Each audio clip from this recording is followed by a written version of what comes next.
Right, today I want to have a little chat. Someone emailed me this morning to say her sewing machine was stuck. Now, she was talking about the needle bar being stuck, and even when trying to turn the handwheel, the needle was no longer going up and down. Actually, more often than not, the problem isn't with the needle. This isn't stuck, but actually what is stuck is in here, the bobbin area. So I've already taken the bobbin and the bobbin case out, just so we can see what's going on. Obviously mine is moving because it's working, but you can see how everything goes together. So if this is stuck, which is really quite common, and that won't move either. So it is, the idea is to get this unstuck. That's how we fix it. So like I said, I've already taken the bobbin and the bobbin case out, so that's all gone.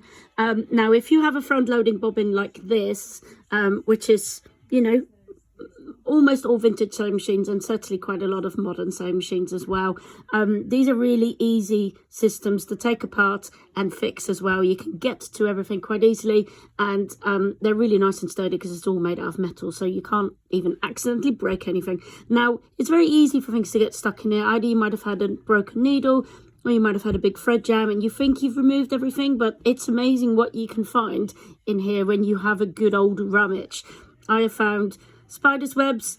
I found 27 broken needles in someone's sewing machine once. You can find sequins and loads of bits of thread and, you know, really random stuff, paper clips and just stuff that goes into your machine that you don't even realize is there, and all of that will just clog up your machine. So let's take this apart. Just move these little handles over. There we go.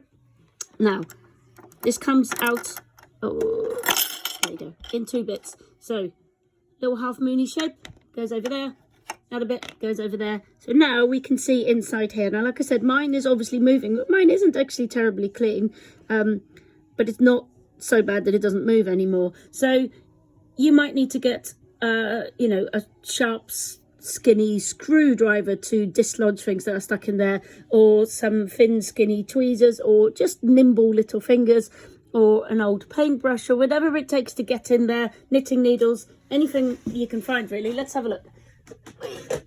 So I've got an old paintbrush here. Look how much fluff is coming out of my machine. Now bits of fluff generally don't stop the machine working unless they've been in there for, you know, 50 years and it's all clogged together with oil and all that stuff. But you may just find you do this and all kinds of stuff starts dropping behind here, and you suddenly find that, you know, that is where stuff has been landing, and that's what's clogging it up. What you can also do is, I've got cans of compressed air to blow out all the cobwebs. If you don't have that, you can literally just close your eyes and blow you into that area and dislodge a lot of fluff.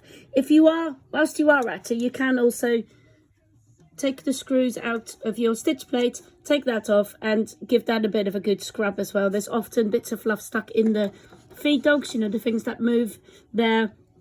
And I dare say pretty much always, if your machine feels stuck, so if not because it's stuck because it's not been used in 30 years, but if it was working and then you had a big thread jam and suddenly it is not working anymore, you'll usually find that it's something in there, unless of course you had such a big crunch that actually you heard a click. If you hear something go, then you may well have actually broken the cogs that live behind it. The gears that live behind here on these machines, these plastic machines, those gears are plastic as well, and you can crunch those gears, and that is quite a difficult and expensive job to fix them again. But on older sewing machines like 1960s and older, those gears were all metal too, so that's not so likely to happen on an older machine.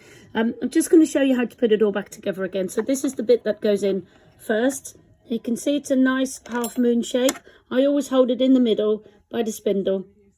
Okay, so there we go. Can you see there's already a half moon shape that's in the machine, attached in there? So here we go. Let's just add this one to complete the circle. Now the only thing to keep in mind is that this is in loose. You might find it easier to just lean your machine back, or even put it all the way flat on the table, just so it doesn't fall out whilst you put in the next bit in. Now this bit here, you can see here, this hole here is where the needle goes in. So this goes in on top like that, and it needs to face this way so that these little spindly bits stick out to the front. So it doesn't go in that way, it goes in that way. And then you can also see there's a little sticky outy bit here that goes into that hole there. So have a little gentle fiddle in. It can be a little bit fiddly, especially if, like me, you're trying to do with one hand because you're also filming.